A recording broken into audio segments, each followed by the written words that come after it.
Welcome to the Deep Dive. Have you ever found yourself searching for, just the right phrase to sound truly natural in English? Maybe moving beyond what the textbooks teach you. Or maybe you've heard a native speaker use an expression and thought, what on earth does that mean? Oh, definitely. It happens all the time. It's such a universal experience for English learners. And, well, honestly, even for native speakers sometimes. We learn all the grammar rules, build up our vocabulary. Right. And then we step into a real conversation. And it feels like a completely different language sometimes. Yeah. Full of hidden meanings and these subtle cues. You've absolutely hit the nail on the head there. And that's precisely the mission of today's deep dive. We're unlocking, a real treasure trove of hundreds of essential English words and phrases for daily communication. Yeah. This isn't just about expanding your vocabulary list. It's really about equipping you with the tools to sound fluent, confident, and genuinely natural. We'll do that by focusing on practical, real-world usage, and importantly, the underlying social nuances. Our source for this deep dive, it comes from a really extensive vocabulary masterclass. It's designed specifically to elevate everyday speech.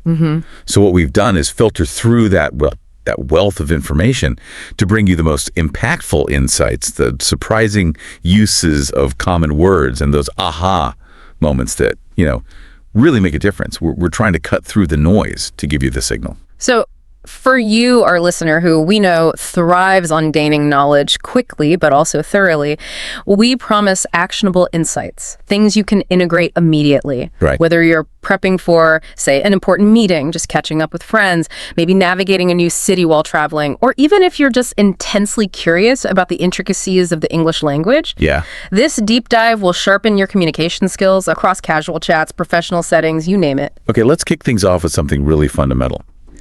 How do native speakers actually greet each other, in a way that feels effortless and authentic? And what about the subtle ways they say goodbye that go beyond just the basic bye? Good starting point. Because, let's be honest, how are you? Can sometimes feel a little too formal for everyday interactions. That's a great point, yeah. For everyday greetings, you'll constantly hear, how's it going? Right. It's incredibly versatile, works perfectly for friends, colleagues, family. It's a much more common alternative to the more formal, how are you? It's like a conversational lubricant. Yeah, the linguistic equivalent of a casual nod, almost. Yeah. Now, imagine you run into someone you haven't seen in, a significant while. How's it going? Still works, I guess. It does, yeah. But what's that perfect phrase to convey that sense of reconnection? That's where long time no see comes in. Okay. It instantly signals recognition and, a shared history, makes the greeting much warmer. And you can even combine them, like, how's it going? Long time no see. Oh, nice. It sounds incredibly natural and just acknowledges the time gap without needing some lengthy explanation. That makes perfect sense. And another phrase I often hear that can confuse learners is, what have you been up to lately or recently? Yeah. What's the real nuance of up to there? Is it literal? Good question. No, the key here is that up to isn't literal at all. It simply means doing what. Here we go. It's a very common present perfect question that just opens the door for a brief update on someone's life, but without demanding, a detailed breakdown. And often the most ubiquitous answer is, Not too much. exactly. It's almost a running joke how often you hear that, right? Even if someone's been incredibly busy. Totally. And then the vital next step to keep the conversational ball rolling after any of these greetings is that simple but crucial addition. And you. Absolutely. Couldn't agree more.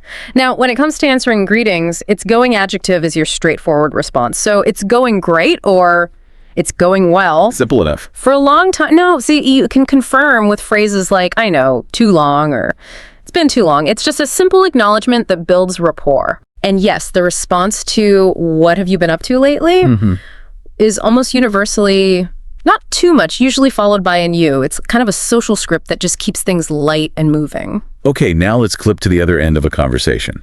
Goodbyes. Yeah. The simple bye, or goodbye, as you mentioned, can often sound quite abrupt or formal, especially in quick, everyday interactions. Yeah.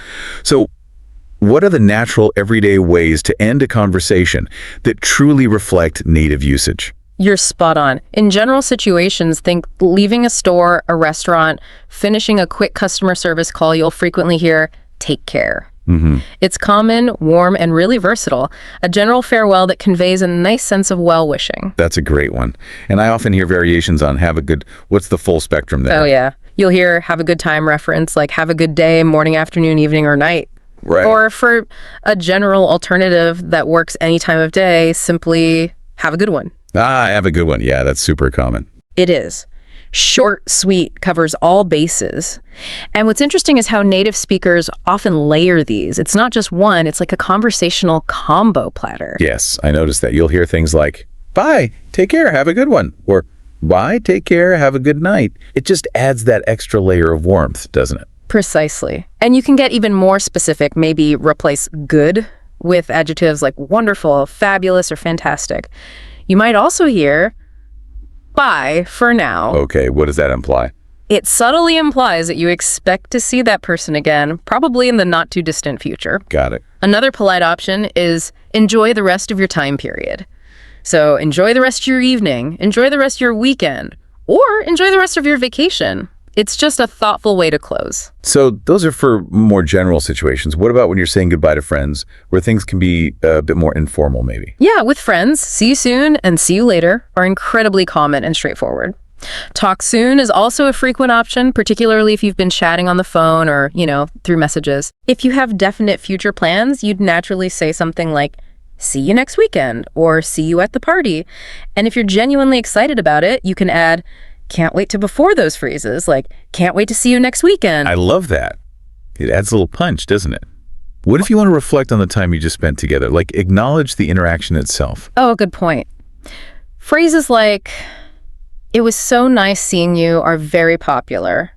And you can vary the adjective, it was awesome seeing you, it was amazing, wonderful, or lovely. And instead of just seeing you, you can specify the activity. It was nice catching up, it was great having dinner, or it was fun chatting. Nice. These phrases just highlight that you valued the interaction. And if someone's leaving in a vehicle, I always hear, drive safe. Is there a reason why safe is preferred over safely there? Because grammatically, safely should be the adverb, right? That's a classic nuance. You're right. Technically, safely is the adverb modifying drive. But safe functions colloquially here as an adjective describing the desired outcome of the drive, that you arrive safe. Ah, okay. It's a common example of informal spoken English prioritizing, conciseness and common usage over super strict grammatical rules. You can also say, have a safe trip. Makes sense. And to maintain connection, especially if you don't have immediate plans set, common phrases include, let's catch up soon, don't be a stranger, or the very popular, keep in touch. Right, those are good for keeping the door open. Exactly. These expressions, they really build a social fabric, allowing for nuanced interactions that reflect your relationship. Okay, now for some informal, maybe even slangy expressions that signal you need to leave. These are usually for friends, family, or maybe very casual coworkers, right? Definitely. We often use gotta or got to. So phrases like, I gotta go, I gotta jet, I gotta head out, I gotta take off, I gotta hit the road, or I gotta get going, all signal your departure. Got a jet. I like that one. Yeah, like it's 6.0, I gotta jet. Simple and widely used options also include catch you later or just later. Later. Very concise. Very. You might even hear humorous, less common phrases like catch you on the flip side or catch you on the flippity flip. They're just playful ways to say, see you later. Right, maybe a bit dated now, but you still hear them. Yeah. I've definitely heard peace out or just peace. I don't personally use them, but it's good to recognize them. Yeah, exactly. And probably the most common informal expression really is simply see ya, just a shortened version of see you later. For personal goodbyes with loved ones, the tone is everything. Bye, my love is often said with a very affectionate tone. You might even hear, I miss you already. Oh, that's sweet. Yeah, it's a sweet expression of attachment, even if they're still right there in front of you. Or using pet names like bye, sweetheart, sweetie, cuddle bear, or darling. And of course, if you have young children, there's that really cute one. See you later, alligator. In a while, crocodile. Exactly. That's definitely for the little ones. For sure. Now, in professional settings, work, interviews, networking events, the farewells naturally become more formal. Right. Got to shift gears. Yep. You can say, looking forward to seeing you again soon. Or use a gerund verb like, looking forward to working together. You can also use a noun, such as looking forward to the conference. These are professional ways to express anticipation of future interaction. Okay. And if it's a first meeting, like networking. Phrases like, it was a pleasure meeting you, or it was nice talking to you, are standard and convey polite closure. In a job interview setting, you'd express appreciation. Thank you so much for this opportunity, and I look forward to hearing from you. Crucial for interviews. Absolutely. The interviewer, in turn, will also express appreciation. Thank you so much for coming today, or thank you so much for your time today. And they'll often conclude with, we'll be in touch shortly, or we'll be in touch soon, which sets an expectation for follow-up. And sometimes a superior might offer words of encouragement or signal availability, right? Yes, like, keep up the good, great, amazing work. Or, if you need me, I'm a phone call away, you know where to find me. Or that classic office phrase, my door is always open. Good ones to know. What's fascinating here, really, is how the choice of greeting or farewell instantly sets the tone for an interaction. These seemingly small linguistic details are, well, they're crucial for building rapport and conveying just the right level of politeness and familiarity. They're not just words, they're social signals. Okay, let's explore this a bit more. Beyond just hello and goodbye, there are so many situations in daily life where having the right phrase can make all the difference. Especially when you need help, maybe, or want to decline something politely. It's about navigating those everyday interactions smoothly and, with confidence. Absolutely. Let's start with saying thank you like a native speaker. Beyond the simple thanks, you'll frequently hear, thanks so much, thanks a million, and thanks a bunch. Okay. While thank you is always polite, notice how often native speakers drop the you and just say thanks. This seemingly small change carries a subtle shift in thanks, often feels a bit more immediate and informal, perfect for quick exchanges. Yeah, thank you can feel a bit more deliberate, maybe for something bigger. Exactly. And to sound really natural, you'll often hear casual options like, you're the best, or you rock. They're fantastic for showing genuine appreciation to friends. Love those. If you want to be a bit more formal or polite, you can say, I really appreciate it, or that's so nice kind of you. Okay, so responding to thank you, what are the alternatives to the standard, you're welcome? Right. The most common and versatile phrase you'll hear, especially in North America, is no worries. Everywhere. Yeah. You can extend it to no worries at all. It's a very relaxed, almost breezy way of saying you're welcome, conveying that the favor was no trouble at all. It's like a masterclass in casual reassurance. Other options. Other excellent alternatives include happy to help, my pleasure, which often sounds a bit more formal or polite, maybe used by service staff, or simply anytime, meaning I'm happy to help you again whenever you need it. Okay, got it.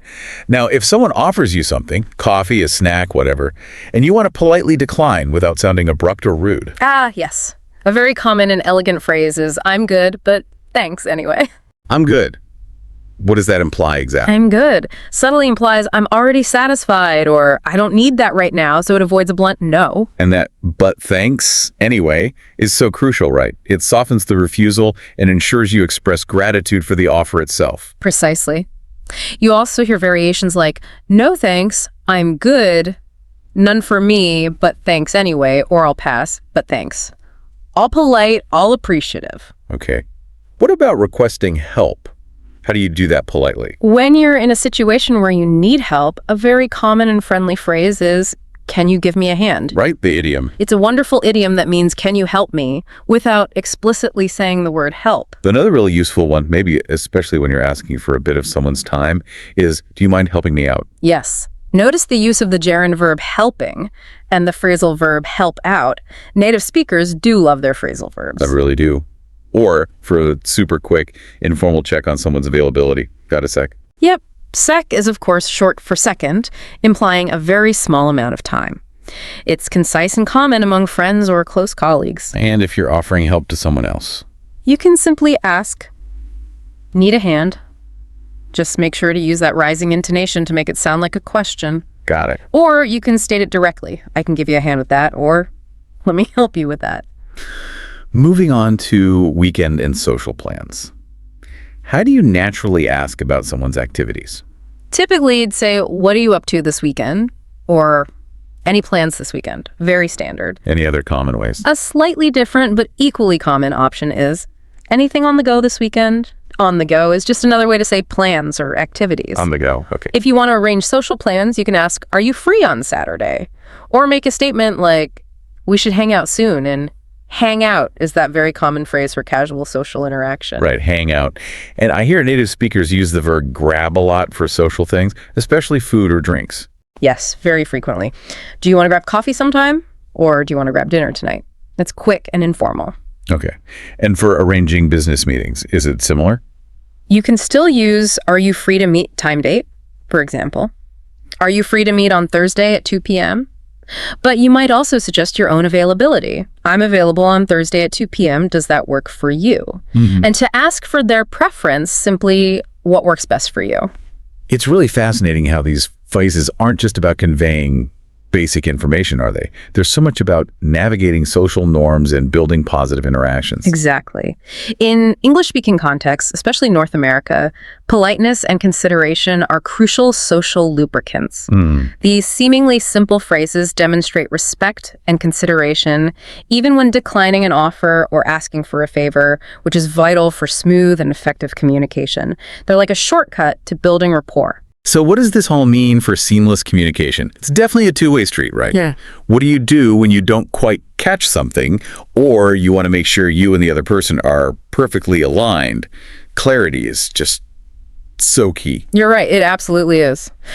When you need to ask for clarification, a simple and direct phrase is, sorry, I didn't catch that. Okay. Or if you didn't understand a specific word or concept, you could say, sorry, what does X mean? Or, sorry, what do you mean by X? Don't hesitate to ask. It's always better to clarify than to just nod along feeling confused. That's good advice. And if someone is speaking too fast or maybe too quietly, Yeah. is it rude to ask them to adjust? Not at all. It's perfectly acceptable. You can ask, could you speak up a little if they need to speak louder? Or could you slow down a little if they're speaking too quickly? This isn't rude. It's just proactive communication to ensure understanding. Okay, good. Now, confirming understanding. If you've explained something, how do you check if the other person got it? You can use phrases like, do you know what I mean? Or does that make sense to you? Yeah. Sometimes it's even shortened to just make sense with a rising intonation. Very common in casual settings. And if they've explained something to you, how do you show you understand or agree? A common way to show you understand is, oh, I know what you mean. Or if you're agreeing with a proposed idea or plan, sounds good is very common. Or you can turn it into a question. Does that sound good to you? Okay. And for confirming shared understanding or like full agreement? For that, we have a fantastic idiom. Are we on the same page? Love that one. It means, do we agree or do we have a shared understanding of the situation? And if you do agree, you can respond with, we're on the same page, or for really strong agreement, we're 100% on the same page. Nice. This really raises an important question, doesn't it? How often do we just assume understanding without actually confirming it? Probably too often. These phrases give us the tools to actively ensure clarity, which is incredibly important in preventing misunderstandings, especially, in diverse communication environments.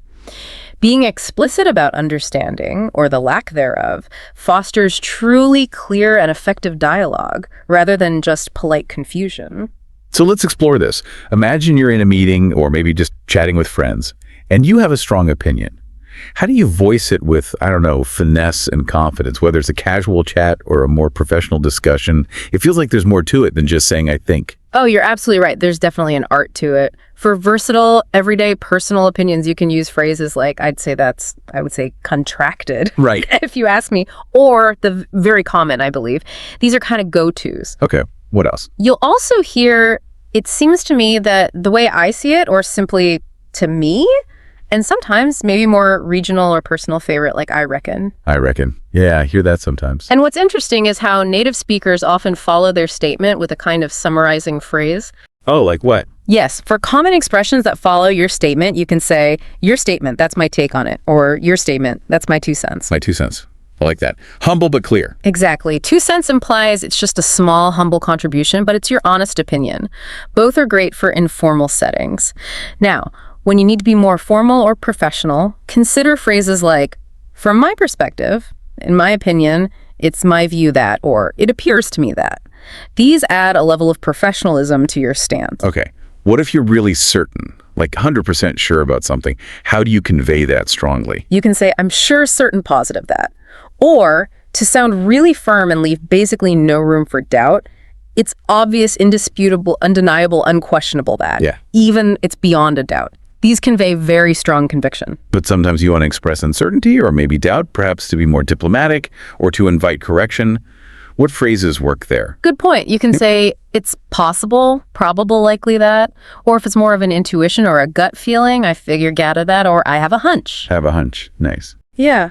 And to be cautious and, well, humble, you might start with, correct me if I'm wrong, but, or, if I'm not mistaken. Another option is, to the best of my knowledge. These phrases signal that you acknowledge you might be incorrect, which is a form of humility and openness to discussion.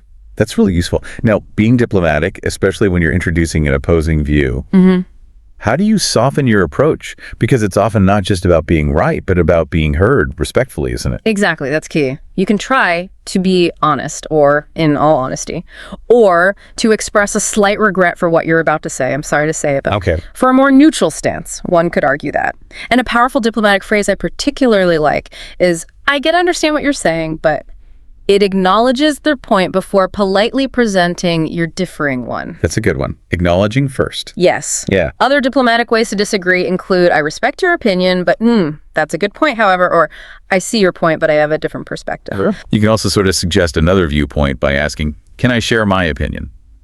Or maybe that's one way of looking at it, but have you considered the fact that? Exactly. It opens the door for a different angle, inviting collaboration rather than confrontation. Now, when sharing a general opinion, something most people would agree with, like repetition is key when you're learning any new skill, you can use phrases such as, it's said that, it's believed that, I've heard that, or it's considered that. Oh, okay. Others include, it's generally accepted that, most agree that, some say that, or it goes without saying that. You might also cite vague sources. Researchers, experts suggest that. And you can combine a general opinion with your personal agreement, right? Like, it's generally accepted that repetition is key, and personally, I couldn't agree more. That sounds quite strong. Yeah, it creates a strong, well-rounded statement.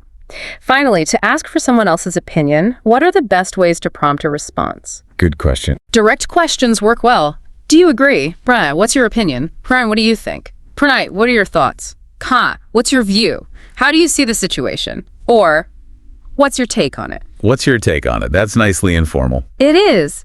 And to connect it back to the listener's own experience, you can ask, what about you? Ka, how about you?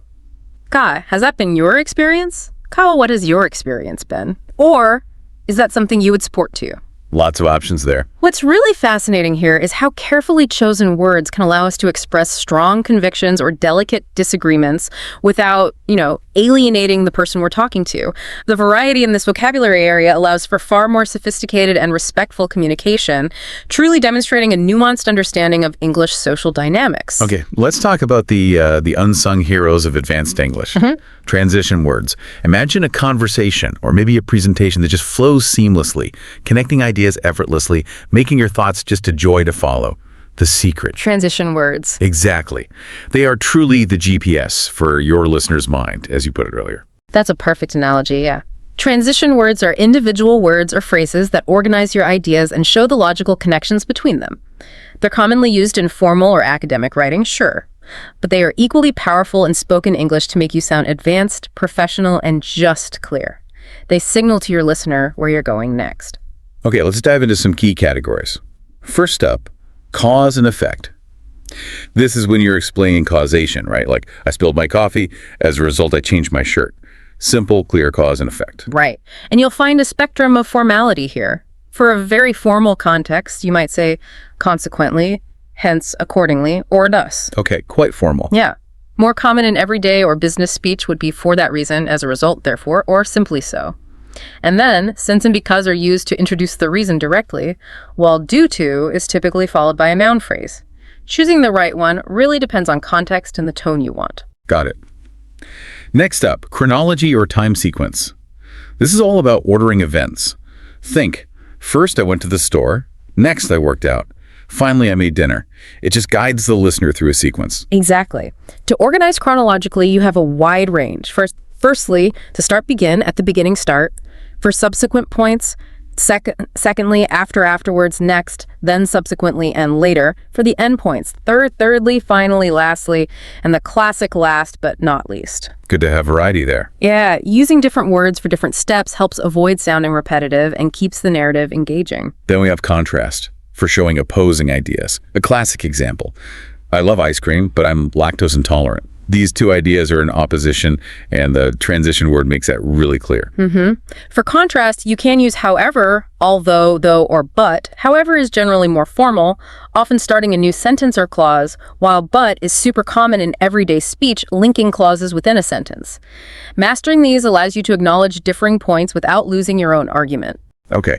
Addition of similar ideas is next. This is simply adding to a point, right? Yeah. Like, I love ice cream. In addition, I love cake. It just builds on the previous statement. Yep. Common transition words for addition, from sort of formal to informal, include furthermore, moreover, further, additionally, in addition also, and just plain and. Trying in addition instead of just and instantly elevates your vocabulary a bit and signals you're adding substantial info, not just tacking on a thought. Good tip. For generality, when something is true most of the time, you might say, in general, our meetings are very productive. It's a broad statement, not super specific. Exactly. Other options for generality include generally speaking, by and large, for the most part, most of the time, more often than not, usually, typically, and mostly. These phrases allow you to speak broadly without committing to an absolute truth, which is often crucial in nuanced discussions. Makes sense. To provide examples, you really only need to remember three main phrases. Is that right? Pretty much. For example, and for instance, they're largely interchangeable. So if you say, this software has really helped us, you can strengthen that point with an example. Sure. For example, it reduced our error rate by 40%. Concrete evidence. Right. And for emphasis, making a point stronger. For emphasis, to make a point stronger by adding more supporting information, you'll commonly use in fact, or as a matter of fact. For instance, I love pie. In fact, it's my favorite dessert. These add conviction and often introduce a surprising or more detailed piece of information. Okay. And as we bring our thoughts together, how do we neatly wrap up a conversation or a presentation? That's where our conclusion transition words come in, signaling you're about to land the final point. Exactly. The list here includes in conclusion, to conclude, to summarize, in sum, all things considered, finally, overall, ultimately in the end, to wrap up, to sum up, and all in all. If you're making a final important point in a presentation, you might say, ultimately, if we want to remain competitive, we have to invest in automation. These phrases provide sense of closure and ensure your final message resonates. Okay, here's a bonus tip that sort of ties all this together.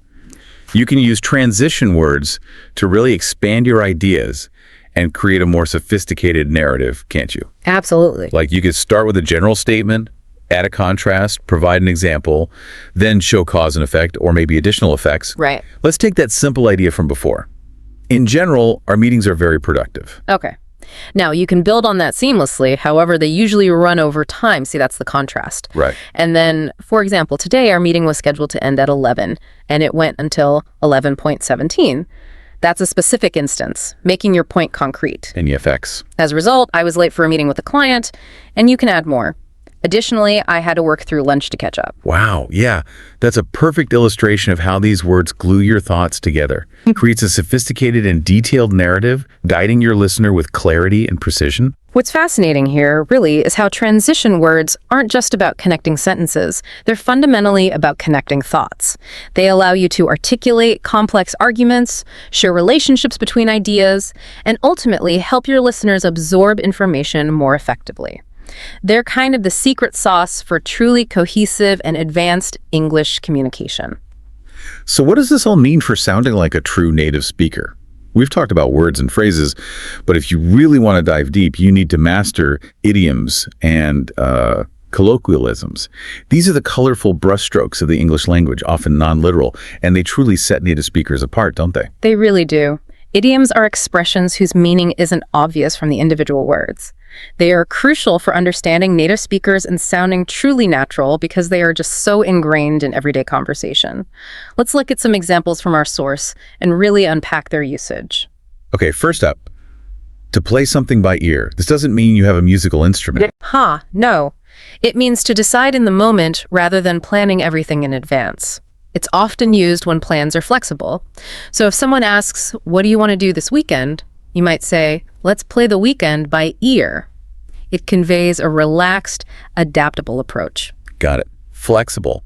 What about to be all ears? This idiom visually describes your readiness to listen, conveying full attention. So if your boss says, tell me your suggestions, I'm all ears, it means they're not just passively listening, they're eagerly awaiting your input. It's like saying, you have my complete attention. Nice. We've all been there, I think. To wake up on the wrong side of the bed. Oh yeah, this means you're in a bad mood, grumpy and irritable right from the moment you wake up. Yeah. If someone's being unusually short-tempered, you might playfully say, someone woke up on the wrong side of the bed. It's a gentle, often humorous way to acknowledge a bad mood. To make a mountain out of a molehill, that's a classic. It is. It means to exaggerate a minor problem, blowing it completely out of proportion. For example, if a colleague is panicking over a small typo, you might advise, don't make a mountain out of a molehill over one wrong test question.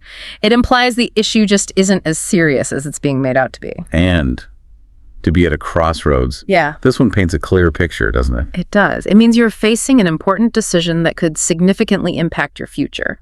I'm at a crossroads about my career conveys a sense of weighty deliberation. To rein cats and dogs. Does anyone actually say this seriously anymore? You know, it's maybe less common now than it used to be, but people definitely still know it and use it sometimes, often humorously. When it's raining really heavily, it conjures that vivid, almost absurd image. Did it rain last night? Yeah, it rained cats and dogs last night. It's more colorful than it rained heavily. Okay, and to be on top of the world, that sounds pretty positive. Extremely positive. It means you're incredibly, supremely happy and confident. I'm on top of the world after my promotion just expresses pure elation. To give someone the cold shoulder, that sounds negative. It is. It means to intentionally ignore someone, often because you're upset with them. It implies a deliberate withdrawal of warmth and friendliness. Why are you giving me the cold shoulder? Suggests a relationship has been strained. To sit on the fence. Delaying a decision. Exactly. It means to delay making a decision, to remain neutral, or to avoid taking a side. My boss is sitting on the fence about my promotion. Means a decision is pending and uncertain. To hit the nail on the head. This means you got something exactly right. Precisely. It's a wonderfully precise idiom, meaning to accurately explain a situation or identify the exact point of something. You hit the nail on the head about reducing costs is high praise for insightful analysis. To get something out of your system, what's that about? It means to do something or try something simply so you can move on from it. Often it's something you've been wanting to do, or maybe something that's been bothering you. Just go skydiving so you can get it out of your system. It's about catharsis and moving forward. This one's fun and happens all the time. Speak of the devil. Yes, widely used. It's said when the person you're talking about unexpectedly appears or calls, mimics phone, speak of the devil, it's Bob.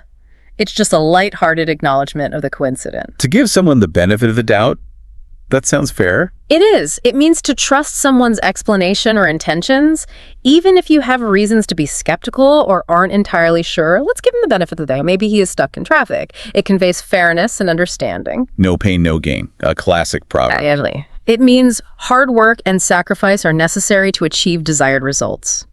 To improve public speaking, no pain, no gain emphasizes the effort required for mastery. Yang in there. Simple encouragement, right? Simple yet powerful, a phrase of encouragement meaning don't give up or persevere. Learning a language is hard, but hang in there. It offers comfort and motivation. It's not rocket science, meaning it's not complicated. Exactly. It's not difficult to understand or do. Becoming a confident English speaker is not rocket science, is an encouraging way to say it's achievable. To let someone off the hook for giving a mistake. Sort of. It means you don't punish them for a mistake or hold them accountable for something they were supposed to do. I'll let you off the hook for being late today, implies a one-time reprieve. To make a long story short, a lifesaver sometimes. Totally. It's a common phrase used to briefly summarize a longer narrative. Long story short, we missed our flight. Cuts right to the chase. The ball's in your court. Whose turn is it? It signifies it's someone else's turn to make a decision or take the next step. We offered her the promotion, now the ball's in her court. It clearly defines responsibility. To get your ducks in a row. Being organized. Yep. Means to be well prepared and organized, ensuring everything is ready. They should have gotten their ducks in a row before the conference. Suggests a lack of preparation if they didn't. To pull someone's leg. Teasing.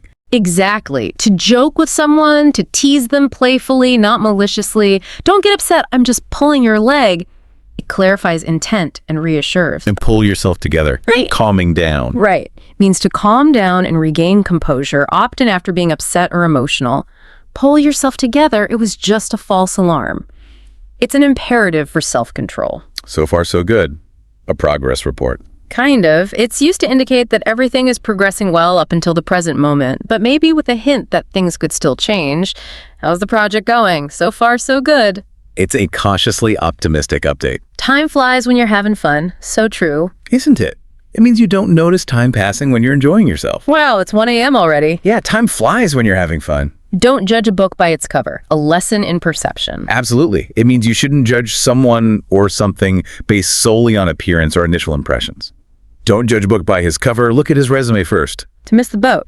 Miss opportunity. Exactly. Lose an opportunity by being too slow or failing to take action in time. The application deadline was last week. I missed the boat. To spill the beans. Revealing secrets. Usually accidentally, yes. Don't spill the beans about the surprise party. Means keep it secret. And finally, to be under the weather. Feeling sick. Yep. Feeling unwell or sick, usually mildly. I'm a little under the weather today. It's a polite and common way to indicate mild illness without going into details. What's fascinating here is how these idioms are not just words, but cultural shortcuts. They offer a window into the everyday thinking and shared experiences of native speakers, making communication richer and more authentic. Okay, now let's shift to colloquial words and expressions. These are informal language used in everyday speech, right? Casual but friendly and natural. How are they different from slang? Good question. Colloquialisms are widely understood and generally acceptable in informal situations. Slang can be much more informal, sometimes specific to a certain group or region, and might even be considered unprofessional in many contexts. Colloquialisms are more about building rapport in everyday chat. Got it. So, first, colloquialism. Yeah. Let's hit the books. Study time. Exactly. It means to begin studying, often intensely. I have a big test tomorrow, so I need to hit the books. It's a very common phrase among students. Next, let's do it. That sounds pretty general. It is, but it's used as a casual, often enthusiastic way to say, let's complete something or let's begin. Used in many situations, from starting a task to leaving, ready to leave, let's do it. It implies readiness and eagerness. Yep, or yeppers. Casual yes. Very casual yes. You'll hear them constantly among friends. Yeppers, I'm ready. And 8.000-ish. That ish suffix is fantastic, isn't it? It's incredibly useful. It means around or approximately, so around 8.0. This is incredibly common for times, ages, even colors like reddish. I'll see you at 80-ish. It conveys flexibility. My bad. Taking responsibility. Yes, quickly taking responsibility or accepting fault for small, minor mistakes. The chart on page 5 is from 2023. Shouldn't be from 2024. My bad. I'll change that ASAP. It's a humble, concise admission, not usually for big screw-ups. We've mentioned it before as a response to thank you, but no worries is also a top colloquialism, meaning it's okay or don't worry about it, right? Absolutely. It's incredibly versatile and conveys that relaxed, forgiving attitude. And similar to no worries is no big deal, or it's even shorter form, no biggie. Right. It means it's okay, not significant, or not important. Thanks for the free lesson PDF. No big deal. It minimizes the perceived effort or significance of something done. 100%. Strong agreement. Very strong agreement. A trendy, emphatic way to say you completely agree she doesn't do her fair share of the work. 100%. It's powerful and common. To be into something, meaning you like it. Yeah, means to enjoy or have a strong interest in something. I'm really into yoga. It's a casual way to express passion or interest. Let's Uber it. This shows that trend of turning nouns into verbs, right? Exactly. It means, let's take an Uber. You'll hear this constantly now. I'll email you or I'll WhatsApp you, demonstrating how language evolves, especially with technology. That's wild. Showing surprise. Yep. Used to show surprise or amazement at something unexpected or unusual. A lot of Ubers won't accept my ride because I live outside of the city. That's wild. That's really, with that questioning tone. Also used to show surprise or mild disbelief. I don't get Uber Eats. It won't come to my area. Really? If someone says, I have a question, and you reply, shoot, what does that mean? It's an informal, direct way to say, go ahead, ask your question. Give me a shout. Contact me. Exactly. Means call me or contact me. It's friendly and informal. Give me a shout when you land. You flip me the invite? That sounds very current. It does. Here, flip means to send electronically, often implying quickly, and invite is a shortened noun for invitation. It's highly colloquial and efficient, especially for things like digital invitations. In a sec. Soon, yeah, means in a second, or very soon. You can also ask, do you have a sec? Meaning, do you have a moment to talk? Newbie. New person on the team. Yes, refers to a new member of a team or group, usually in a casual and often affectionate way. Can you show Sarah how to file the reports? She's a newbie. If something is dialed in, like a routine. Means it's fully optimized or perfected, functioning exactly as it should. My study routine is dialed in. It suggests mastery and efficiency. I'm crushing it. Doing well. Doing really well means you're doing a great job, performing exceptionally well. Jennifer, you're crushing it. It's enthusiastic praise. I'm loving it like the McDonald's slogan. Is that grammatically okay? Huh. Technically, love is a state verb, so grammatically it shouldn't be in the continuous form, but it's become so widely accepted and used, largely thanks to that slogan, to emphasize current enjoyment. I'm loving this song. It adds an energetic punch to your feeling. So yes, colloquially, it's fine. Learning English is a piece of cake, meaning easy. Very easy. You might even hear it if you have a great teacher helping you. We shot the breeze, just chatted casually. Exactly. Made small talk or had a casual, lighthearted conversation about unimportant things. My neighbor and I always shoot the breeze when we take out the garbage. And finally, you're on fire. Similar to crushing it. Very similar. Means you're performing really well or doing a great job.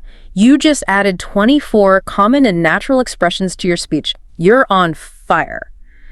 What's fascinating here is how these idioms and colloquialisms are not just words, but cultural shortcuts. They offer a window into the everyday thinking and shared experiences of native speakers. Truly mastering a language means not just knowing the rules, but understanding and using its natural, informal expressions, making communication more authentic and relatable. Okay, so let's unpack this further. Language isn't one size fits all, right? What you say to a friend might definitely not work in a job interview or maybe while you're traveling. Yeah. So how do we tailor our English for these specific situations? It's all about understanding the context and choosing the right tone and vocabulary, I guess. Precisely. Let's start with workplace and professional phrases. If you agree or support a suggestion, a highly effective phrase is, I'm on board with that. For instance, we're on board with a new strategy for increasing sales. It conveys enthusiastic agreement and commitment. Okay, on board. Got it. And to confirm shared understanding, that vital check-in we mentioned, are we on the same page? Yes, like, after our discussion, it seems like we're on the same page regarding the project timeline. It's a great way to ensure alignment without sounding condescending. When a situation benefits everyone, what's that called? That's a win-win situation. Subscribing to this channel is a win-win situation. It highlights mutual benefit. To ask for someone's opinion or feedback, simply say, what are your thoughts on this? Or what are your thoughts on the new marketing strategy? It invites participation. When you want to encourage creative thinking, that classic phrase. We need to think outside the box. Widely recognized idiom for innovation. If you need to postpone a discussion in a meeting, maybe to stay on track, you can say, let's circle back to that later. It shows respect for the topic while managing time effectively. Makes sense. We need to prioritize our tasks. That sounds straightforward. It is. Organizing them based on importance and urgency. Very practical. And a very common one for managing information flow. Please keep me in the loop. Meaning keep me informed. Exactly. You're requesting information or updates as they happen, ensuring you remain informed. Have they ironed out the details? What does ironed out mean here? It means asking if something has been resolved or clarified, often used for contracts or agreements that require meticulous negotiation or sorting out. It implies a detailed process of resolution, like smoothing out wrinkles. Ah, okay. And to show you're ready to listen. You can say, I'm all ears. We mentioned it earlier, but it works professionally too. It's inviting. Let's take a step back. It means pause and reevaluate. Yep. Pause to review a situation or decision from a broader perspective. Our marketing campaign didn't work. Let's take a step back and see why. When you disagree with an opinion in a formal but polite way, you can say, I beg to differ. Is that common? Sounds quite formal. It is quite formal, maybe less common in everyday chat, but definitely used in professional settings for strong but respectful disagreement. I beg to differ. I think the campaign was great. It was our execution that failed. I'll cut to the chase, getting straight to the point. Right. State your main point directly without small talk or preamble. I'll cut to the chase. You're not getting the promotion. It's direct, can be blunt depending on tone. Run it by the team first means to share ideas for feedback and approval before proceeding. Standard collaboration practice. If someone is in charge, They call the shots. You should run your idea by Frank because he calls the shots.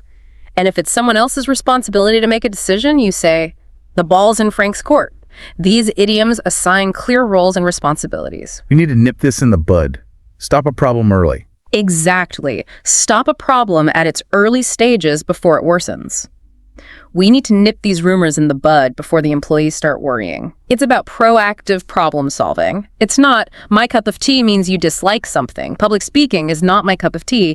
It's a polite way to express disinterest without being overly negative. They hammered out the agreement.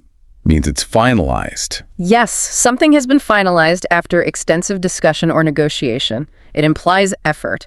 We're swamped right now means you're really busy, overwhelmed with work.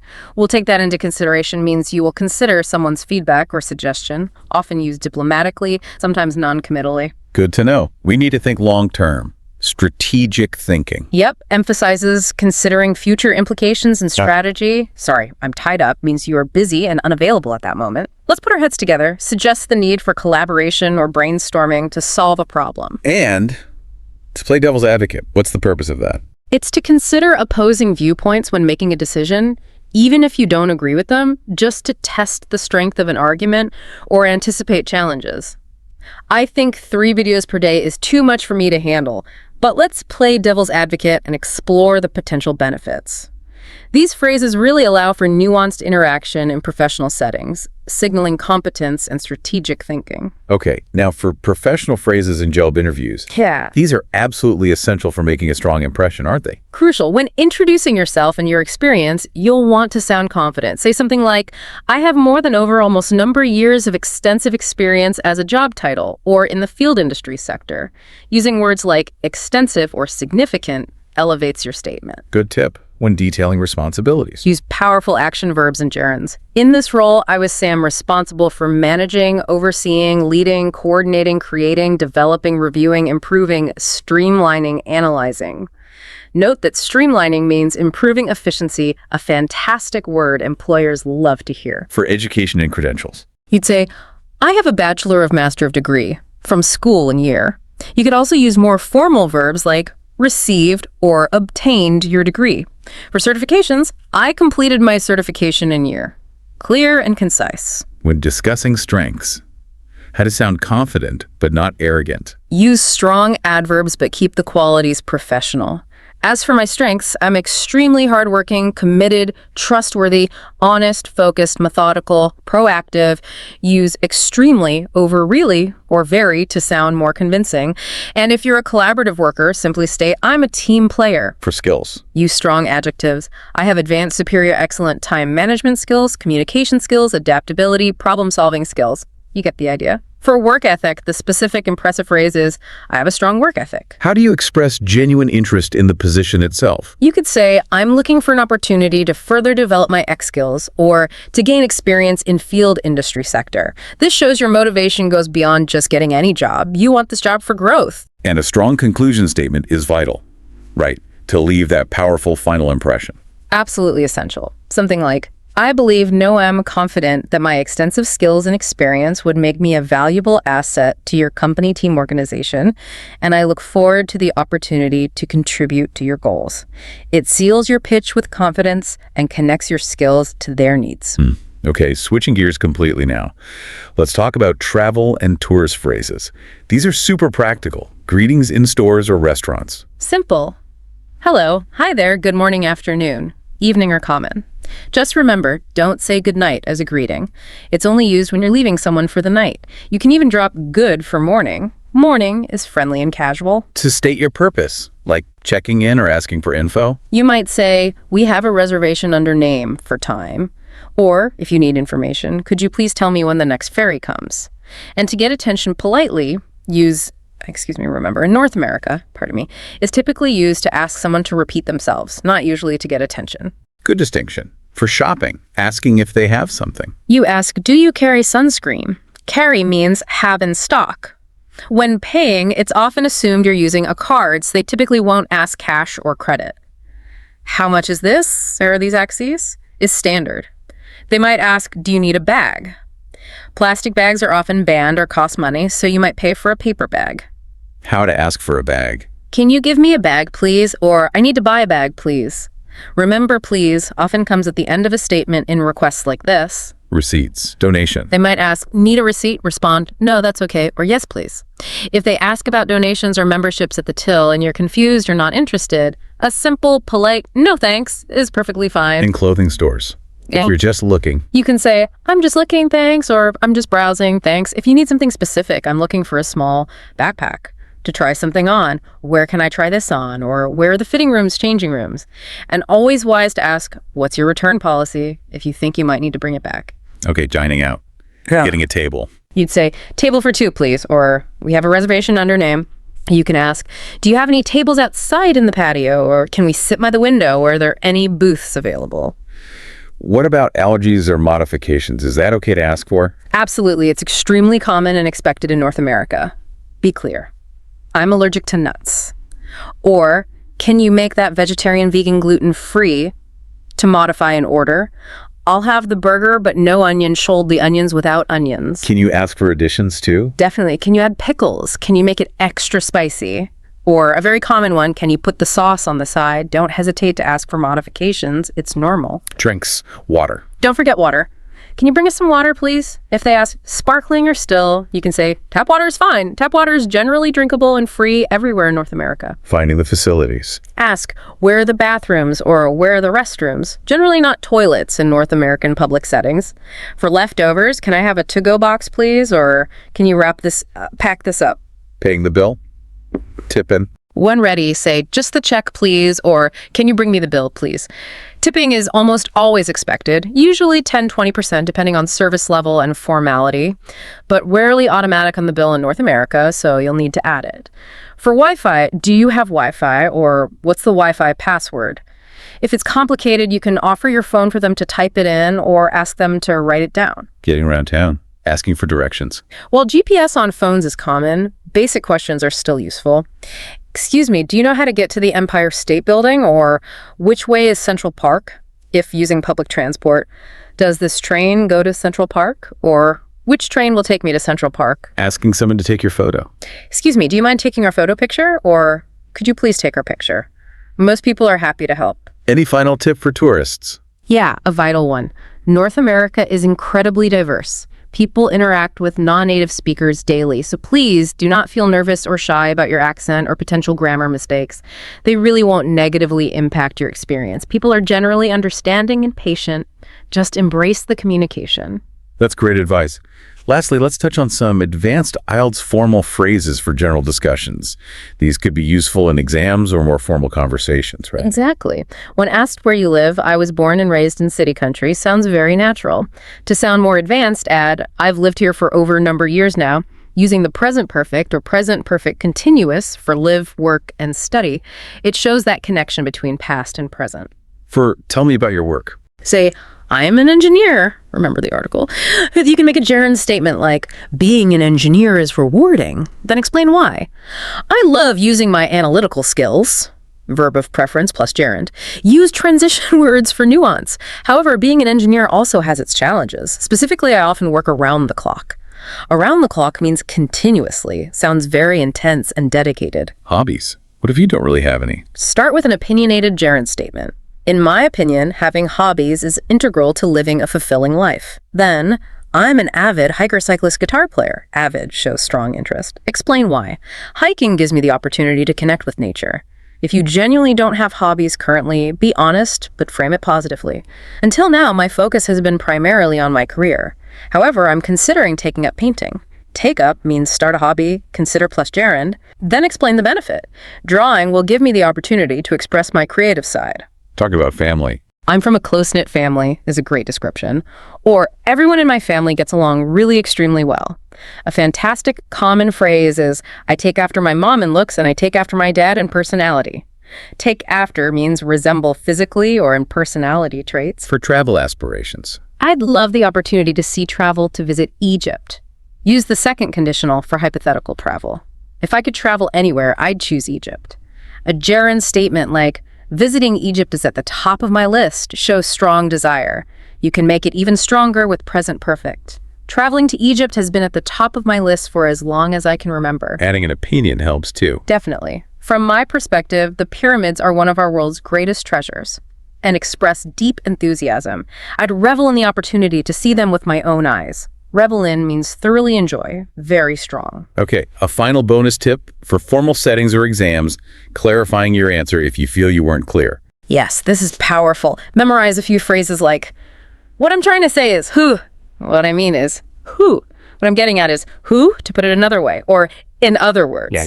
These are invaluable for ensuring your message is understood precisely as you intend it. Excellent. This really raises an important question, doesn't it? How do these specific pockets of language shape our ability to function effectively, whether we're closing a deal or just ordering coffee? It's about more than just being understood. It's about seamlessly integrating into various social and professional contexts. So what does this all mean for you, our listener? Wow, we've just taken a whirlwind deep dive into some of the most essential and natural English expressions for pretty much every facet of your daily life. From those initial greetings all the way to the nuances of idioms and the precision needed in professional communication. The sheer volume of practical knowledge we've covered is truly incredible. It's a lot, yeah. We deeply encourage you to actively try integrating these phrases into your daily communication. Language learning isn't just about absorbing information passively, is it? It's an ongoing process of discovery, practice, and, well, bold experimentation sometimes. Every single new phrase you master, every nuance you grasp, builds not just your vocabulary, but your confidence and your connection to the language itself. Absolutely. And if we connect this to the bigger picture, the true power of these everyday expressions isn't just about sounding native, though that's nice too. It's really about building bridges, understanding those unspoken cues, and truly finding your unique voice in the rich tapestry of the English language. It's about communicating not just words, but meaning, intention, and ultimately connection. So how will you use these nuggets, these little pieces of gold, to deepen your next conversation? That's a powerful thought to leave you with. Until next time, keep diving deep. Welcome, welcome, welcome to the Deep Dive. Today, we're embarking on a journey into a topic that might seem, well, incredibly straightforward on the surface, but trust me, it's absolutely brimming with surprising nuances that can fundamentally transform your everyday English. We're talking about the subtle yet powerful art of ordering, whether it's your morning coffee, a hearty meal, or maybe a delightful baked good. Right, things we do all the time. Exactly. This isn't just about knowing vocabulary. It's about mastering the unspoken rules, understanding those fascinating shifts in pronunciation, and gaining the genuine confidence to navigate these ubiquitous daily interactions with effortless grace. You know, think about how often you find yourself in a situation where you need to order something. It's a constant, fundamental thread woven into the fabric of daily life. Your essential morning caffeine fix, a quick lunch, grabbing a snack on the go. It's everywhere. And this deep dive is meticulously custom tailored to help you become a true master of these interactions, making them not just efficient, but genuinely feel effortless. And our core mission today is, well, to meticulously extract the most crucial insights from the rich stack of sources we've compiled on practical English phrases for ordering food and beverages across a diverse range of settings. So we're not just handing out a list of words. Definitely not. We aim to go far beyond that.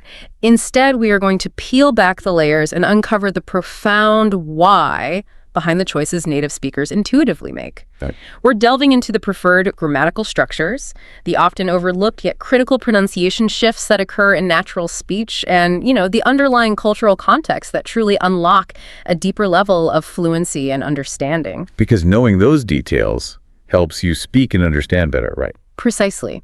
Grasping these intricate details will empower you not just to speak more effectively and naturally, but also to comprehend native speakers with far greater clarity, which, as we know, is often half the battle in real-world conversations.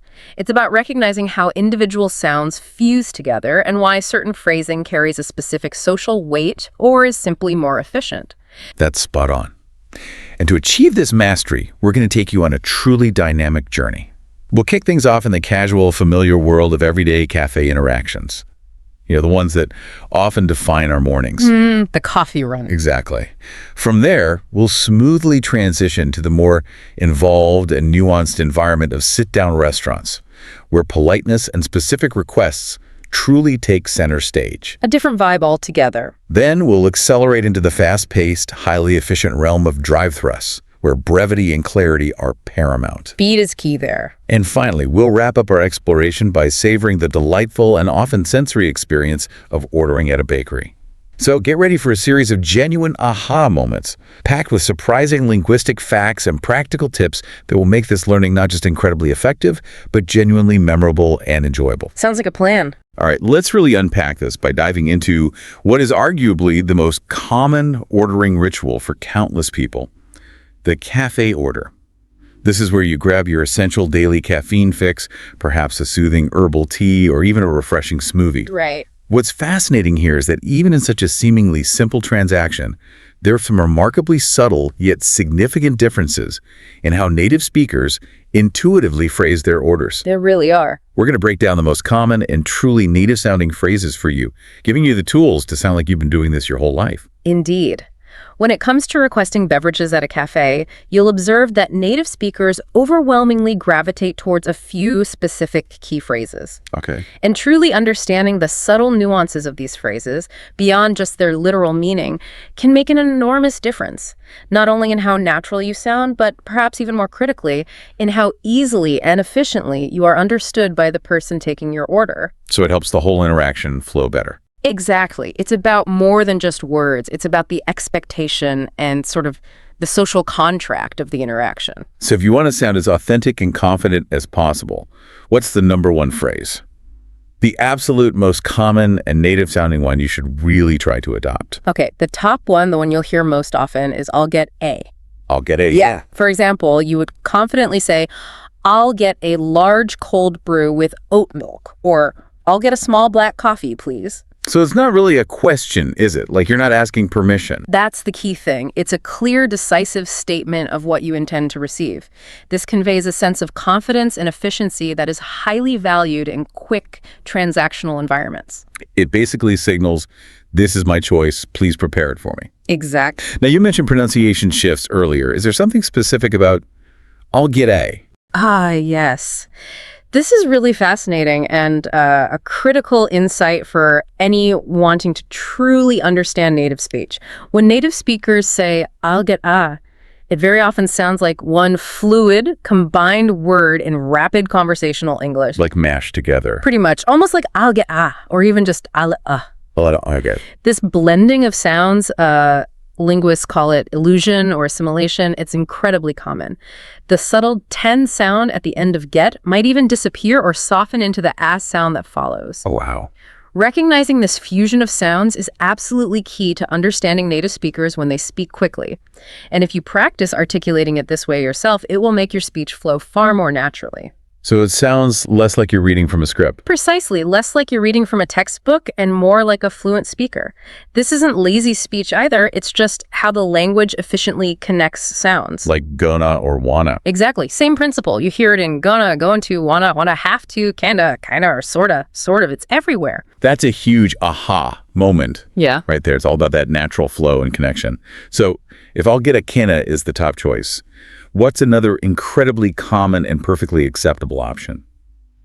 You know, if that one isn't quite clicking for someone, or maybe they just prefer a slightly different tone. Well, another very common and widely used option, which you'll hear from a significant percentage of native speakers, our sources suggest around 80% use it regularly, is "I'd like a." I'd like a.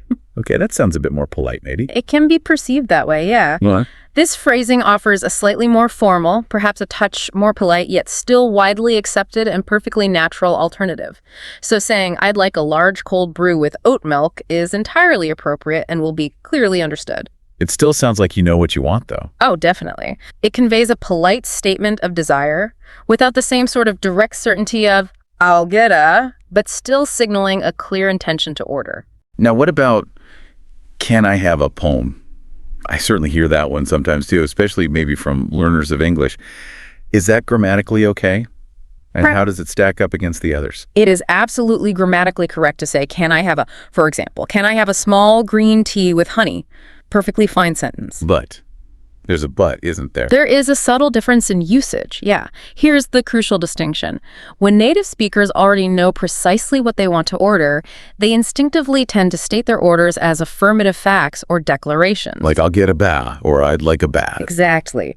Rather than framing them as questions that might imply uncertainty or even a request for permission, those phrases convey a distinct sense of knowing your order, which is generally the preferred approach in fast-paced transactional settings like a cafe counter. So can I have it might sound a bit less confident, or like you're unsure if they even have it. It can sometimes subtly imply that yes, that you are asking if the item is available or if you are permitted to have it, rather than simply stating your order. It's not inherently wrong, let me stress that, but it's just less commonly chosen by natives when the item's availability is pretty much assumed. That distinction really clarifies things. It's like you're not asking if they can give it to you, but rather confidently stating your intention to receive it. Okay, so to round out our most common phrases for cafes, what's the second most common overall after I'll get a that still has that confident vibe? The second most common phrase you'll encounter, closely following I'll get a, is I'll have a. I'll have a. Also using that I'll contraction. Exactly. Again, it relies on the contracted form I will, which naturally blends into all in spoken English. So, I'll have a large cold brew with oat milk sounds completely natural and is very widely used. So I'll get a and I'll have all are basically interchangeable. For all practical purposes, in this context, yes. They effectively convey the same confident intent to place an order. The key linguistic takeaway here is that pervasive contraction I'll, which is how we as native speakers naturally articulate it. Okay, this is where it gets really interesting and practical. When do we switch back to using those question forms? Because sometimes you absolutely do need to ask a question. Right. Especially when you're not entirely sure about the available options, or if you have very specific dietary requirements or preferences.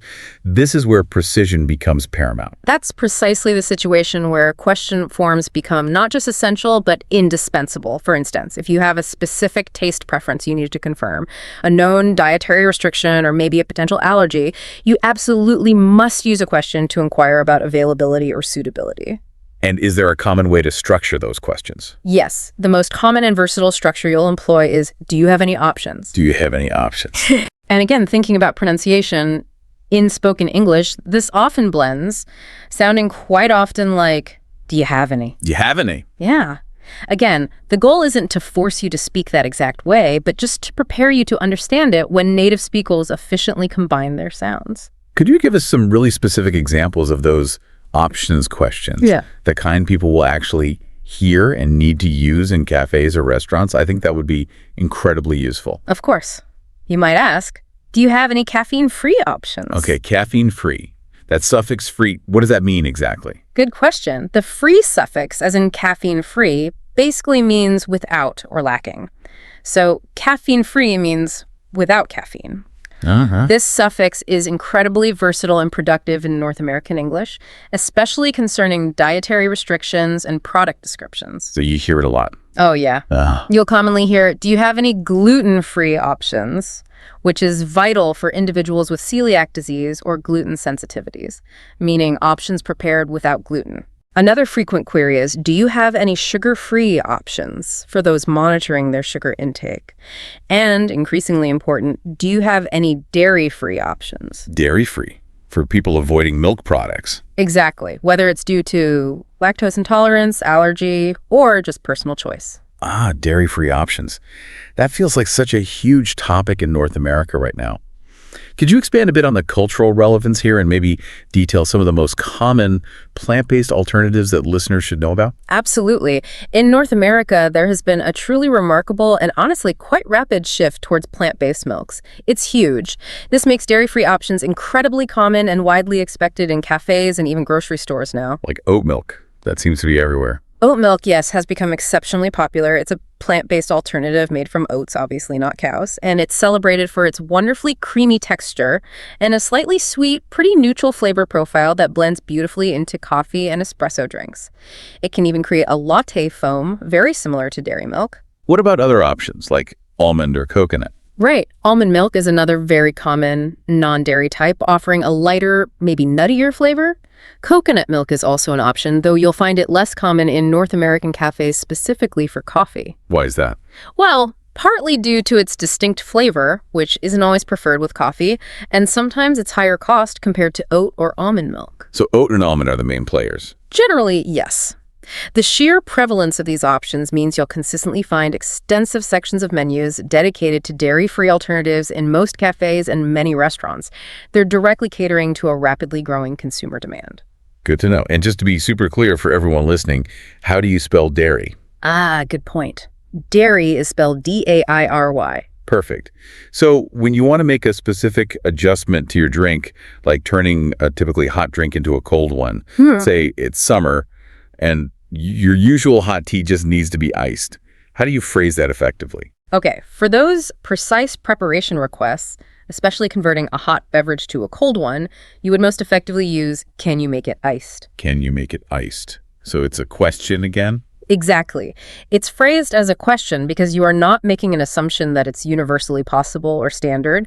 You are inquiring about a specific modification. The word make in this context simply means prepare or produce. And any pronunciation quirks with iced. Yes.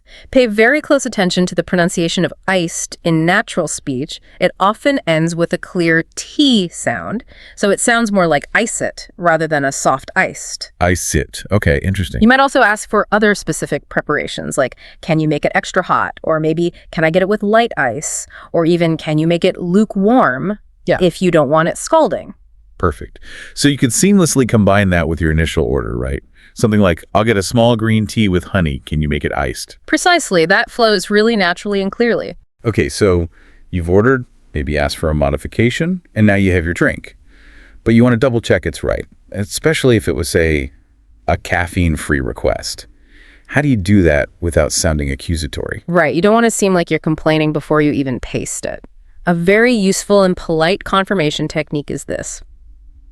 You state what you believe to be true about the item you've just received, and then you add "right" at the end. Okay, like a little tag question. Exactly. For instance, if you specifically ordered an unsweetened iced tea as you pick it up, you might politely say, "This is unsweetened," right? Ah, I see.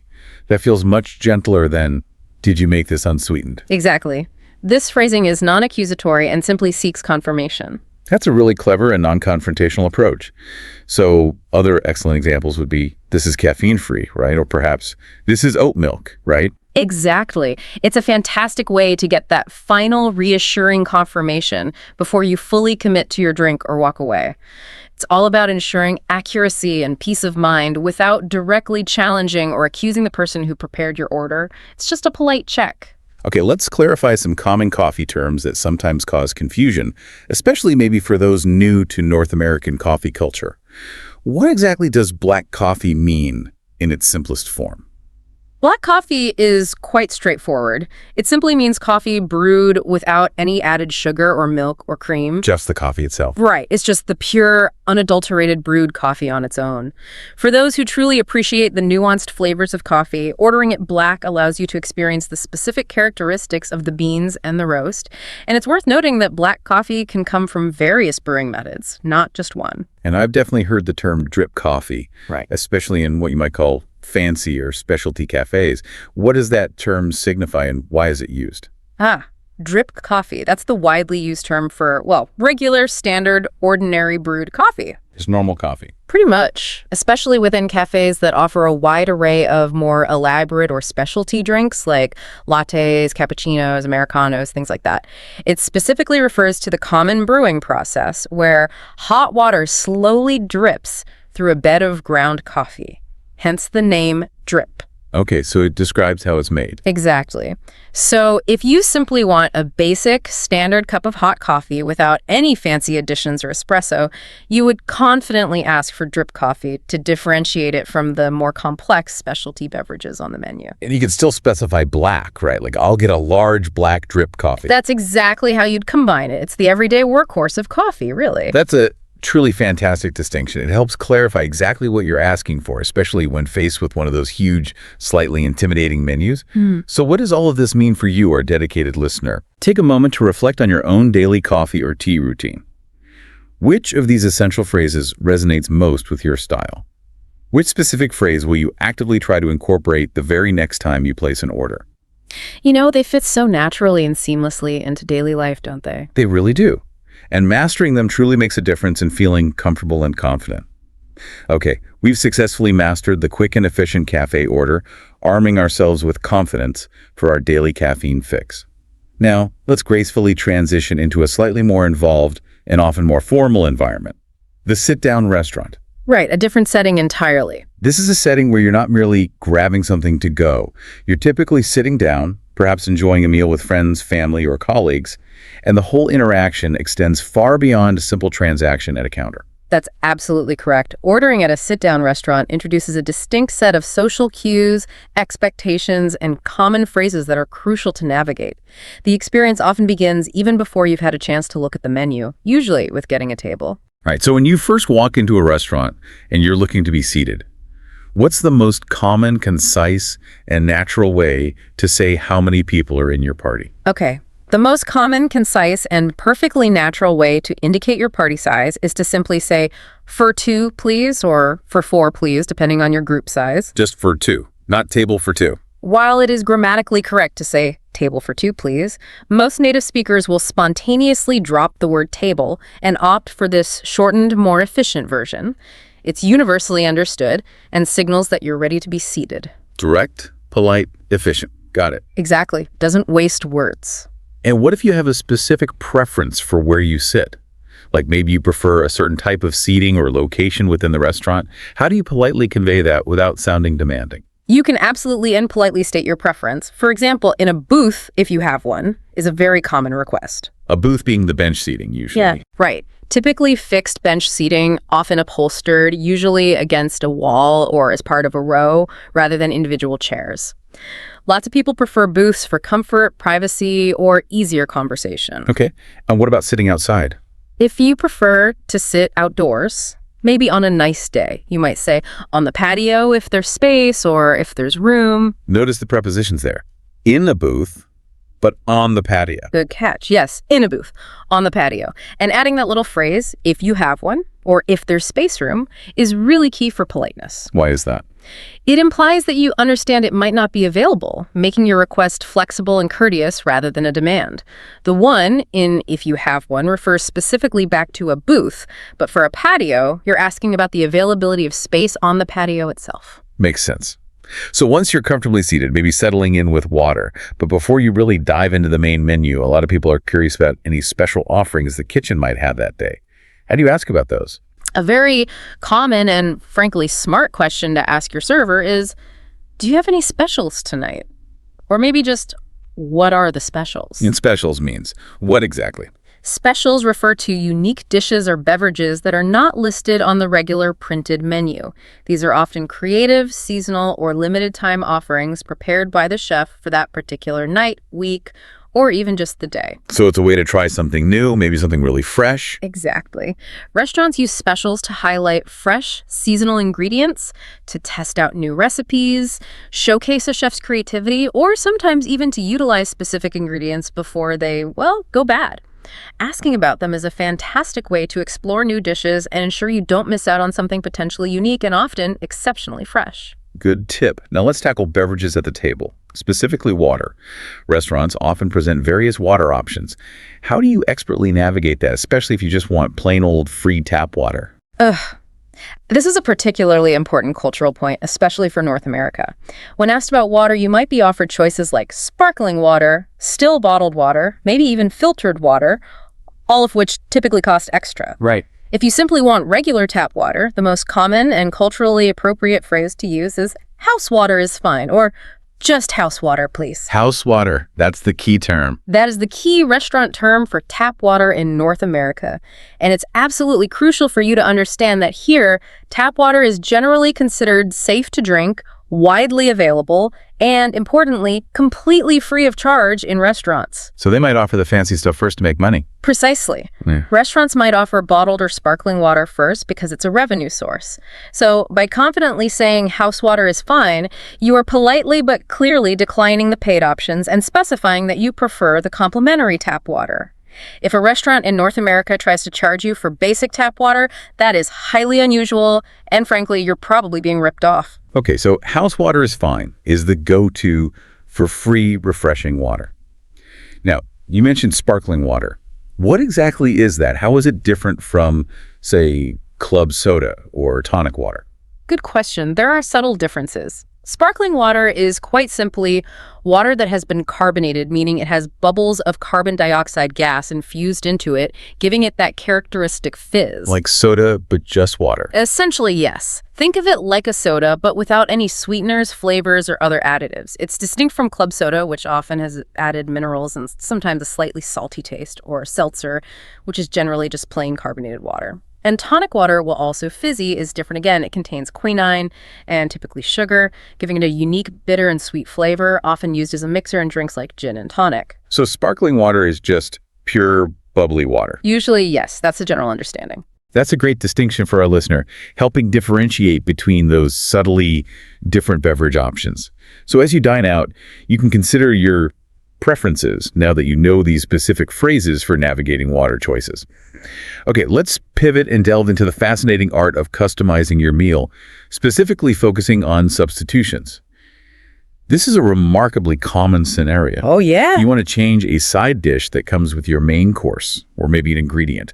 It's where your linguistic agility can really shine. Absolutely. A very common and practical question you might find yourself asking is, can I substitute the fries for a Caesar salad? And that's a question because you don't know if it's allowed or if it costs extra. Exactly. It's rightly phrased as a question because you genuinely do not know if it's permissible or if there will be an additional fee involved. The verb substitute in this context means to change one included item for another item. So you're swapping the fries for the salad. Precisely. If the meal package comes with fries, but you prefer the Caesar salad instead, you are explicitly requesting a direct replacement. And it's important to be aware that there might indeed be a small upcharge for this. Why is that? Often you are swapping a less expensive standard side, like fries, for a more premium option, like a prepared salad, reflecting differences in ingredient costs or maybe portion control. Okay, so substitute clearly means replacing one thing with another. Can you just use the word replace instead? Like, can I replace the fries with the Caesar salad? Yes, replace is a perfectly valid and commonly used synonym in this context. Can I replace the fries with a Caesar salad? Oh, Works just as effectively and conveys the identical meaning. good to know. But are there phrases to avoid? Like, could you say, can I turn the fries into a Caesar salad? No, definitely avoid that one. Why not? Because the idiom turn into fundamentally implies a transformation or a creation, like, turning water into ice or an old log into a sculpture. You are certainly not magically creating a salad from the fries. You are merely swapping one pre-existing item for another. That distinction is important for natural communication. Don't try to be an alchemist with your side dishes. That's a truly invaluable clarification. Don't turn fries into salad. Got it. And speaking of small additions, how do you politely ask for something like an extra slice of lemon for your water, or maybe a side of sauce? For those common small additions, you can simply and directly add a phrase like, with a slice of lemon, please, to your water order. Or maybe ask later, could I also get a side of ranch dressing, please? It's direct and clear. You mentioned slice of lemon. Is there a difference between a slice and, say, a wedge? Good point. There often is. For beverages like water or iced tea, you typically receive a slice of lemon, a thin, often round piece, primarily just for flavor infusion. However, for something like a Caesar salad or maybe a piece of fish, you might be given a wedge, which is a thicker, often quartered piece of citrus fruit specifically intended for squeezing a larger quantity of juice over your food. Slice for flavor, wedge for squeezing. Makes sense. Okay, here's a crucial distinction that I think often trips people up and can lead to misunderstandings. The difference between substitutions and simple removals. Can you really highlight that difference for us? Yes, this is a very important point for clarity and ordering, and sometimes for managing expectations about cost. Okay. If you simply do not want an item that typically comes with your order, for example, asking for your burger with no tomato, that is categorized as a removal, not a substitution. Because nothing is taking its place. Exactly. You are explicitly asking for an item to be excluded, and you are not requesting anything to replace it. A substitution, on the other hand, inherently implies that something else is taking the place of the removed item. Like the classic fries for salad swap we talked about. Precisely. A very common scenario is when people choose to substitute a side salad for fries, maybe because they prefer the healthier option rather than simply asking for no fries at all without replacing them. And does removing something usually get you a discount, like no tomato, cheaper burger? Generally, no. Simply removing an item from your order almost never leads to a discount in the overall price. Why not? Because you are not replacing it with an item of lesser or equal value that would alter the cost structure of the meal as it was designed and priced. The restaurant has already accounted for that standard item, like the tomato, in the base price. They usually only charge extra for additions. That's a truly key takeaway for navigating menus with confidence and managing expectations.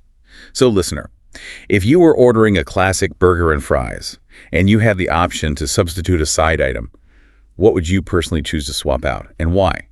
Think about your preferred side. Salad, onion rings, coleslaw.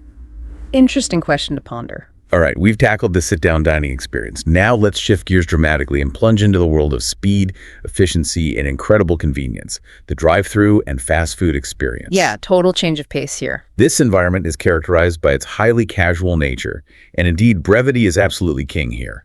Every word counts, and efficiency is paramount. That's spot on. The drive-through is arguably the most casual and streamlined ordering environment you'll encounter. Because every aspect of the operation is meticulously designed for maximum speed and throughput, there are very specific linguistic shortcuts and conventions that have become ingrained. Things everyone just sort of knows to do. Exactly. They're expected by both customers and staff. This is where conciseness truly reigns supreme. Okay, one of the biggest and most obvious shortcuts I've observed is ordering by number. How common is that practice, and what's the underlying reason it's so widely used in drive-thrus? Ordering by number is not just common, it is incredibly common and absolutely crucial for speeding up the entire ordering process. Right, you see those big numbered menu boards. Exactly. Most drive-thrus feature a prominent menu board where almost every combo meal or signature item is assigned a distinct number. So instead of having to recite a lengthy description like, I'll have the double cheeseburger with bacon, a medium order of fries, and a large Coke, you can simply and efficiently say, I'll have the number 5. Precisely. I'll have the number 5. This method is remarkably quick, entirely unambiguous, and significantly speeds up the transaction for both you and the restaurant staff. Could you also say, I'll get the number 5? Absolutely. I'll get the number 5 works perfectly too. While you technically can use the full name of the item, using the number is just way more efficient and often preferred in this rapid-fire environment. And what if you want to remove an item, say pickles, from your burger without adding anything else? We talked about removals earlier. How do you clearly specify these exclusions without sounding rude or creating confusion in such a fast-paced setting? Okay, for removals in fast food, you would primarily use phrases like, but with no pickles, or simply without pickles. No pickles or without pickles. Yes, these are by far the most common, polite, and universally understood ways to indicate that you want a specific ingredient removed.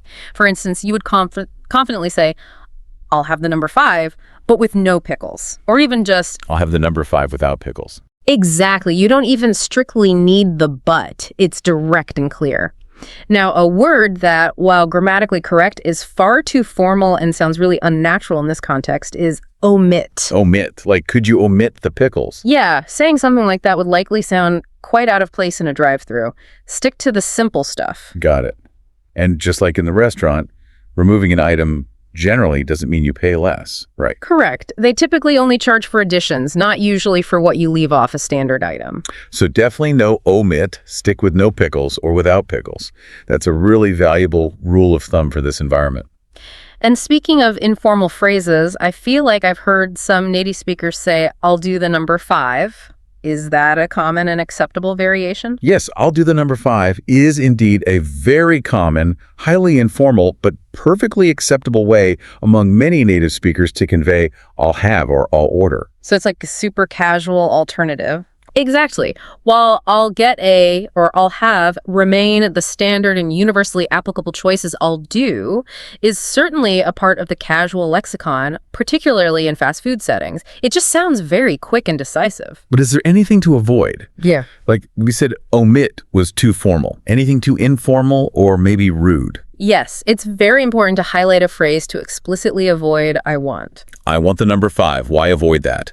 While it's grammatically correct in general conversation saying, I want, when ordering food from staff in a transactional setting like this can come across as too direct, maybe a bit demanding, or even impolite. Lacks a bit of finesse. Yeah, it lacks the subtle politeness conveyed by the other phrases like I'll get or I'll have. It's generally best to stick with I'll get, I'll have, or even I'll do if you're comfortable with that very informal, efficient style. That's incredibly helpful for avoiding any awkwardness. Okay, sometimes you need a little something extra in your bag, like a few more napkins or some specific sauces, ketchup packets, that sort of thing. How do you casually and effectively ask for those small additions to your takeout order? You can use a fantastic and very casual phrase here. Can you throw in some extra napkins? Throw in, like tossing them. Haha. Well, not literally throwing. The key idiom here is throw in, which specifically means to include as an additional, usually free item, or simply to put into a bag along with the main purchase. Okay, so it implies adding something extra to the bag. Precisely. This phrase is almost exclusively used when items are being packaged to go, whether you're at a drive-thru, picking up an order at a counter inside, or even maybe at a bakery getting pastries bagged up. It implies adding something small to the bag. So it's truly specific to things being put in a bag for takeout. Like, can you throw in some extra salt or a pair of ketchup? Or maybe can you throw in some extra spoons or straws? Exactly. It explicitly implies packaging for takeout or delivery. And a quick note on napkins versus tissues in North American usage, since you mentioned napkins. Oh yeah, what's the difference? A napkin is generally a thicker paper product used for hands and mouths during eating, commonly found at restaurants or with takeout food. A tissue, often people just say Kleenex, the brand name, is typically thinner and primarily used for blowing one's nose. So you ask for napkins with food. Good distinction. And straws. Things have changed there recently, haven't they? Oh, absolutely. For environmental reasons, you'll find that plastic straws are rapidly becoming a thing of the past in North America. Most places now provide paper straws. Which is good for the planet, but maybe not always great for the drink. Well, yeah, that's the common feedback. They do tend to soften and sometimes don't last as long in your drink as the old plastic ones did. It's a trade-off. Good to know about the straws and the napkin tissue difference. Now, moving on to discounts and add-ons. How do you confidently ask if you can use a coupon or perhaps redeem your loyalty points from their app? Okay, for discounts, you straightforwardly ask, can I use this coupon? Or can I use my points? Simple enough. What's the difference between a coupon and points, generally? A coupon usually refers to a digital or paper voucher that provides a specific discount on a purchase like $2 off or buy one, get one free. Points are typically accumulated through loyalty programs specific to that brand or chain, which you can then redeem for free items, upgrades, or maybe different discounts. And what about a voucher? Is that the same as a coupon? Similar, but often a voucher is more specific. It might grant entitlement to a particular item or service that might have been pre-purchased or earned as a reward, like a voucher for a free coffee. Modern systems often use QR codes accessed via apps for digital coupons and loyalty points too, so you might just show your phone and ask, can I use this? Right, scanning the app. Okay, and finally, what if you're looking to upgrade your order? Say, from a small drink to a medium, or add an extra ingredient like cheese or bacon. How do you inquire about the additional cost of such modifications? This is a very common and practical question because yes, most extras or upgrades will indeed come with an additional price tag. You typically ask, how much is it to add? Or how much is it to upgrade? Can you give some examples? Sure. You might ask, how much is it to upgrade my combo meal to a large? Or specific to ingredients, how much is it to add cheese to this burger? Or how much is it to add bacon? Even back in the cafe context, you might inquire, how much is it to add vanilla syrup to my coffee? Because it probably isn't free. Exactly. This connects directly to that fundamental economic principle. There's no such thing as a free lunch, meaning extras or premium additions almost universally come at an additional cost to you. It's always wise to ask first if you're trying to manage your budget. And anyone who's ever considered adding avocado to their sandwich knows exactly how true that principle is. Right. Avocado is the classic example. The cost of those seemingly small add-ons can really accumulate quickly. So it's always a smart move to ask about the price up front. How much is it to add? Good phrase to remember. Okay, we've confidently navigated the efficient world of fast food drive-thrus. Now let's move into a much more sensory and often delightful experience. The art of ordering at a bakery. Ah, yes. The smell of fresh bread. Exactly. This is a place where the aroma of freshly baked goods fills the air, where freshness is absolutely paramount. And sometimes you need to make very specific requests or even describe something delicious you don't quite know the name of. Absolutely. The bakery environment offers its own unique set of customer interactions, which very frequently revolve around that critical aspect of freshness or having the desire to specifically customize your order in some way. It's a place where precision in language can lead to a much more satisfying experience, getting exactly what you hoped for. So when you're looking at that irresistible loaf of sourdough or that flaky croissant, how do you effectively confirm that it was baked fresh today? What's the most precise and natural way to ask about freshness? You don't want yesterday's bread if you're paying top dollar. Right, you want the good stuff. The most precise and unambiguous way to ask is, was this bread made today? Or perhaps, was this baked fresh this morning? More specific than just asking, is it fresh? Yes, exactly. An even more direct question is, when was this bread made? While is it fresh is acceptable, it's actually less specific, as the term fresh can be subjective. How so? Well, some might consider bread baked yesterday still technically fresh in a general sense, especially compared to bread that's several days old. But it's not today's fresh. Knowing the exact bake time is key for peak quality. And what if it was baked yesterday? Is there a term for that? Yes, if a bread was baked the previous day, it's very commonly referred to as day-old bread. Day-old bread. And you'll frequently find that sold at a discount. Now, pay attention to the pronunciation for day-old. It often sounds like day-old due to the natural blending of sounds in rapid speech. Day-old, like one word almost. It's a great opportunity for a bargain if you don't need something piping hot right from the oven. Maybe you're making French toast or bread pudding anyway. Day-old bread. That's a fantastic pronunciation tip and a money-saving one too. Okay, what if you're buying multiple items, maybe a variety of pastries, but you want one of them specifically bagged separately? Perhaps it's a gift, or you just want to keep it from getting squished by the other items. That's a very practical and common request. You would simply say, can I get the muffin in a separate bag, please? Or maybe, could I get this croissant in its own box, please, if they offer boxes? Just asking for it separately. Right. This is an incredibly useful phrase for gifts, for preventing delicate items from being crushed or mixed up with others, or simply for easier handling once you leave. And this particular phrasing is also perfectly applicable back in fast food settings, too. Oh, yeah. How so? If, for example, you want one specific burger separated from the rest of your family's order for a particular reason, maybe an allergy concern, or just keeping things organized, it's a polite and very clear way to request individual packaging. That makes perfect sense, especially for delicate items like pastries. Now, here's a fun one. You're standing at a bakery, everything looks absolutely incredible, maybe behind a glass counter, but you don't know the specific name of a particular pastry that's caught your eye. How do you ask about it?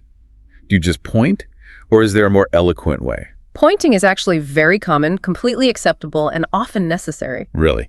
It's okay to point. Oh, yeah. Native speakers frequently combine pointing with descriptive language. You might point to the item and say something like, that one looks delicious, what is it? Okay, so pointing plus a question. Exactly. Yeah. That opens the door for the staff to tell you its proper name. But even more crucially, especially if you have allergies, dietary restrictions, or just strong preferences about ingredients. You need to know what's in it. Precisely. It's vital to follow up with what's in it, or what are the ingredients. This direct question prompts them to tell you about the components. You know, does it have nuts? Is there dairy? What kind of filling is that? So you can effectively combine pointing with very clear visual descriptions, like the pink one, or the one with the strawberry on top, or maybe the one with the flaky crust and the creamy filling over there. Exactly. That way, even without knowing the precise fancy French name, you can get all the information you need. Visual descriptions are immensely powerful in this context, especially in a sensory environment like a bakery where everything's right there on display. And knowing what's in it is paramount for your health, safety, and just making sure you get something you'll actually enjoy. Absolutely. It ensures you make an informed choice. Lastly, what if you're planning a truly special occasion, like a milestone birthday, an anniversary, maybe an engagement party? How do you inquire about personalized orders, like a custom cake or specific decorated items? Okay, for those special occasions requiring something unique and tailored, you would confidently ask, do you make custom cakes? Or maybe more specifically, can I order a custom birthday cake? And what does custom mean in this context? A custom cake is one where you, as the customer, have significant input and control over its design, the flavors used, the fillings, and the specific decorations. So you get to choose how it looks and tastes. Pretty much, within reason of what the bakery offers. This could involve everything from adding a specific name or age, incorporating edible pictures, choosing a particular theme like, I don't know, superheroes or a favorite flower, or even specifying dietary requirements like vegan or gluten-free options if they offer that. That sounds like a great way to get something really special. It is. It's a wonderful way to get a truly personalized and memorable item for a significant celebration. That's truly the joy of a custom order, isn't it? Knowing you can have something uniquely yours, perfectly tailored for that special moment. Wow, what an incredibly insightful journey we've taken through the fascinating art of ordering in English. We've meticulously covered everything from that rapid-fire morning cafe stop All good. to the more refined sit-down restaurant experience, the hyper-efficient drive-through, Number 5, no pickles. and the delightful sensory world of bakeries. We've meticulously unpacked specific essential phrases like, I'll get a rock, and can you make it iced? Explore the vital nuances of substitute versus remove, and even learned how to confidently ask about day-old bread Or day-old bread. or inquire about custom cakes. Yeah. Understanding these specific phrases, the subtle linguistic shifts and the underlying cultural insights, isn't just about sounding more fluent. It's about cultivating genuine confidence and ease in your everyday interactions. It really is. It truly is a shortcut to being deeply well-informed and comfortable in these incredibly common, yet often underestimated scenarios. And beyond the phrases and structures themselves, always remember the profound value of, well, critical listening and astute observation. Actively pay attention to how native speakers use these very phrases in real-life contexts. Watching and listening. Exactly. Notice those subtle pronunciation shifts we discussed, like the efficient blending of sounds in I'll get a or that clear day old. Knowledge is most valuable when it's not just intellectually understood, but actively applied and integrated into your own communication. Practice makes perfect, as they say. It really does. Consistent practice, even in seemingly small daily interactions, will rapidly solidify these new skills and make them feel like second nature. Every single interaction is a fresh opportunity to refine your understanding and enhance your application. Don't be afraid to try them out. Absolutely. So we extend our sincere thanks to you for joining us on this deep dive into conversational confidence. Go out there, actively apply what you've learned, and continue to explore the fascinating, ever-evolving world of language. Keep learning. And as you do, take a moment to consider this. How knowing these subtle yet powerful differences in ordering can not only dramatically improve your fluency and efficiency, but also subtly yet significantly change how others perceive your comfort, your confidence, and your overall cultural understanding in a new environment. It's about more than just getting your coffee. It's far more than just words. It's about making genuine connections. Until next time.